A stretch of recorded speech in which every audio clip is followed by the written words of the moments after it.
헝클어진 금발의 머리카락을 지닌 괴짜 정치인. 미국에 트럼프가 있었다면 현재 영국에는 그가 있습니다. 2019년 영국에서 치러진 경선 투표에서 66.4%의 압도적인 지지를 받으며 영국 집권 보수당의 당대표이자 총리를 맡게 된 보리스 존슨입니다. 그는 원래 언론인 출신입니다. 일간 더타임즈, 데일리 텔레그래프 등 우리가 한 번쯤은 들어봤을 법한 유력지에서 기자 생활을 했으며 스펙터 잡지에서는 편집장 자리에 앉았을 정도로 해당 업계에서 나름 영향력이 큰 인물이었는데요. 언론계에서 활동을 했던 영향인지 그는 어떻게 하면 대중들의 관심을 받을 수 있는지 잘 압니다.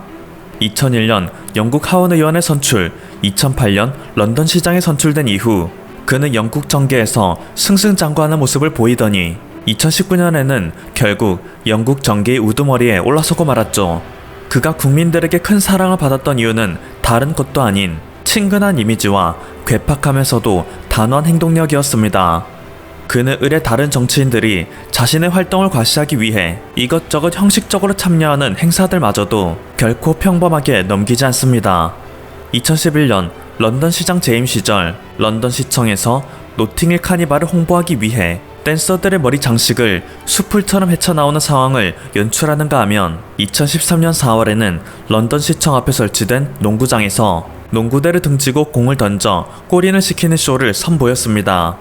2013년 10월 홍콩에서 헬기를 타고 스카이라인을 둘러볼 때에는 굳이 자신의 손을 헬기 밖으로 내미는 행동을 보여 나는 일반인들과 달리 고공에서도 강한 바람을 이겨내는 남자이다 라는 자신의 강인함을 과시하였죠. 2014년 10월 노스 울위치 평화 아카데미에서는 자신이 마치 복싱 선수가 된 것 마냥 미트를 치고 있는데 너무 리얼한 나머지 메소드 연기를 보는 듯합니다. 2016년 2월 북아일랜드 한 버스 광장을 방문한 그는 막 출고된 자재를 잡고 올라타는 기이한 행동을 하였습니다. 1964년에 태어난 만 57세의 나이, 결코 적지 않은 나이임에도 불구하고 그의 행동을 보면 마치 철없는 아이를 지켜보는 것만 같습니다. 하지만 이러한 그의 모습에는 숨김이 없고 그것은 그의 정치적 행보에도 그대로 드러나고 있기 때문에 영국의 시민들은 그를 보고 남자답다, 속 시원하다, 유쾌하다라며 그를 지지하고 있는 것인데요. 이러한 그의 행동 때문에 온 나라가 발칵 뒤집혔던 국가가 있습니다. 바로 일본이죠.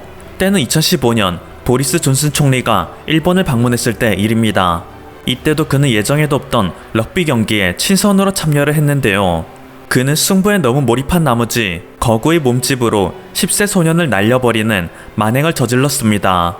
영상을 자세히 보면 너무 충격받은 나머지 그 자리에서 울음을 터뜨리는 아이의 얼굴을 확인할 수 있습니다. 이때 일본 네티즌들의 반응은 극명하게 갈렸습니다. 유쾌하다. 영국의 시민들과 같은 반응을 보이는 네티즌들도 있는가 하면 어떻게 영국의 대표라는 사람이 손님의 자격으로 일본에 와서 일본의 아이, 일본 미래의 상징을 날려버리는 행동을 할 수 있는가 라며 분노하는 네티즌들도 있었는데요. 실제로 그의 행동은 마치 이후 영국의 행보를 암시하는 듯합니다. 영국이 보이고 있는 정치적 메시지가 점점 일본의 심기를 거스르고 있기 때문인데요.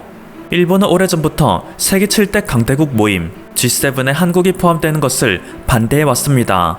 아시아에서 유일한 G7 국가인 일본의 의미가 퇴색된다 라는 하찮은 이유로 시대의 흐름을 부정해왔죠.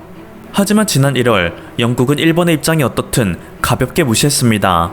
자국에서 개최되는 G7 정상회의에 한국을 초청한 것인데요.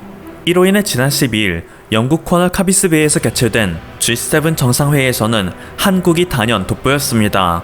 이미 여러 장면을 통해 저무는 일본, 떠오르는 한국이 이번 G7 정상회의에서 메인 테마인 것처럼 보이기도 했죠. 심지어 영국 대사관의 트위터 계정은 한국의 문재인 대통령이 영국에 도착한 사진을 게시하며 문 대통령은 영국에 오신 것을 환영합니다 라는 축하 메시지를 남기기도 했는데요. 다소 어색한 한국어 문구에 국내의 한 네티즌이 대사관인데 한글 사용이 미숙해서 좀 아쉽습니다 라며 지적을 하자 미안하지만 영국인이기 때문입니다. 언어 전문가들이 대사관에 월요일에 돌아올 것입니다 라며 정중히 사과하는 모습을 보였습니다. 하필이면 한국인 직원들이 없는 시간대였는데 영국 대사관에서는 부족한 한국어 실력으로라도 한국의 영국 방문을 축하하고자 했던 것입니다. 그리고 이를 본 국내 네티즌들은 좀 모자르지만 예의 바르네, 귀여운데? 라며 영국 대사관의 실수를 유쾌하게 받아들이는 반응을 보였습니다.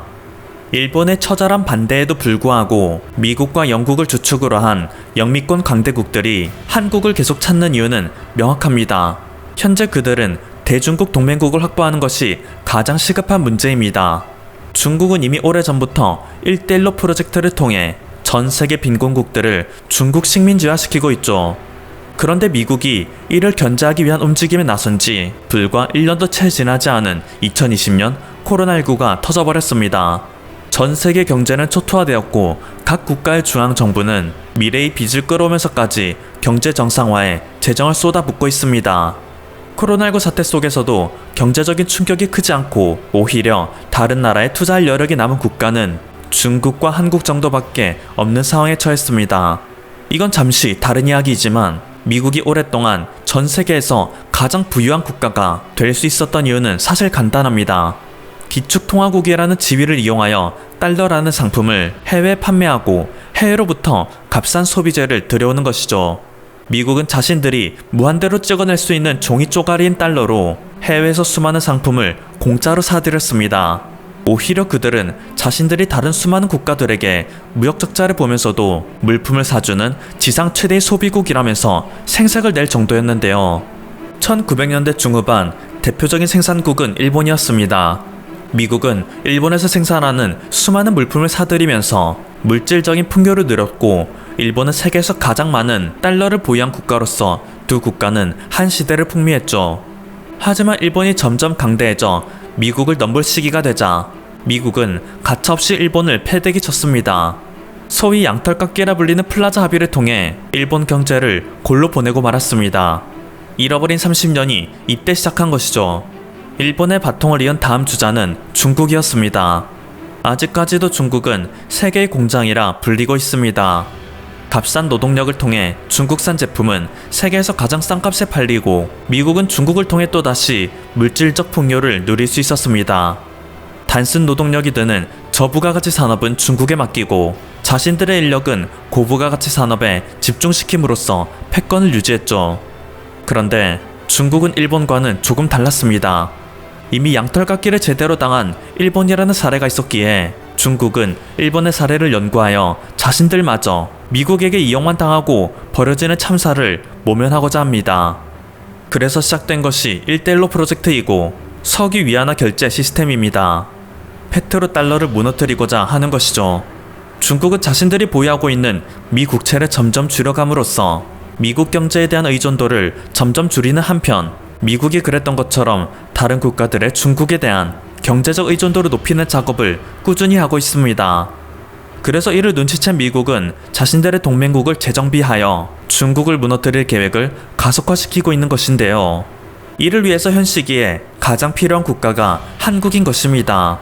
현재 금융적인 측면에서는 중국이 미 국채 보유량을 줄이는 반면 일본이 미 국채 보유량을 다시 가파르게 증가시킴으로써 미국과 일본의 경제협력이 강화되는 것처럼 보이지만 이미 일본은 오랜 기간의 경제 침체로 인해 한계가 명백히 존재합니다. 제조업이 몰락한 것은 물론이고 미국과 크게 다르지 않은 인건비로 미국이 상대적인 이익을 취하기가 힘든 상황이죠. 하지만 한국은 아직까지 세계 최대 제조업 국가입니다. 특히 전 세계가 백신 수급난에 시달리고 있는 현 시기 한국만큼 미국과 그 동맹국들이 믿고 백신 제조를 맡길 수 있는 국가는 지구상에 존재하지 않습니다. 그렇다 보니 이번 G7A는 사실상 서방의 국가들이 한국을 백신 생산 기지로 만들고자 협의점을 도출하기 위해 만든 모임이라 해도 과언이 아닌 것입니다. 또한 미국은 일본과 중국 다음으로 값싼 노동력으로 공산품을 공급할 수 있는 국가가 필요합니다. 그리고 그 국가들을 모두가 알고 있듯이 베트남, 인도네시아 등으로 대표되는 동남아시아 국가들, 그리고 인도로 시작해서 인도로 끝나는 남아시아인데요. 공교롭게도 이 국가들에 가장 많은 투자를 진행해오고 있으며 가장 우호적 관계를 유지하고 있는 국가이며 지금 당장이라도 자본과 인력을 투입할 수 있는 국가가 한국입니다. 그래서 영국과 미국은 지금 어떻게 해서라도 한국을 구슬려 동남아시아, 인도 지역에 공동투자를 진행하고 세계의 공장을 중국에서 동남아, 인도로 옮기는 작업을 완수해야 하는 거죠. 오직 한국만이 가장 적은 리스크로 이 작업을 진행할 수 있으며 이미 갖고 있는 각종 노하우를 전수하여 가장 빠른 시일 내에 탈중국을 주도할 수 있는 국가입니다. 하지만 그럼에도 오직 일본만이 아직까지도 시대의 흐름을 제대로 읽지 못하고 이미 합의했던 한일 약식 정상회담을 G7에서 자신들에 대한 대우보다 한국에 대한 대우가 좋다는 이유로 기분이 상해 돌발적으로 취소시키는가 하면 한국에게 강제징용 피해자와 위안부에 대한 해결책은 한국이 직접 제시한다는 헛소리나 하고 있는 것인데요. 세상에 절대적으로 선한 국가는 존재하지 않습니다. 중국도 깡패 국가이고 미국도 깡패 국가이죠. 하지만 세계인들에게 어차피 깡패 국가라면 중국이 세계의 경찰을 하는 게 낫겠냐, 미국이 세계의 경찰을 하는 게 낫겠냐라는 질문을 한다면 99.9%는 모두 미국을 택할 것입니다. 그것이 자신의 국가를 지킬 수 있는 유일한 답이기 때문입니다. 이것이 복잡하면서도 단순한 국제 정치인데요. 자신의 본토에 원자폭탄 2방을 터뜨렸던 철천지 원수 미국에 대해서는 정치라는 이유로 우호관계를 유지하면서 정작 지금 시대를 이끌어가는 핵심 역할에 오르게 된 한국과는 이를 악물고서라도 대적하려는 일본. 그들의 끝이 정말로 머지않은 것 같습니다. 지금까지 퍼블튜브였습니다. 여러분의 구독과 좋아요 그리고 알림 설정은 콘텐츠 제작에 큰 힘이 됩니다. 감사합니다.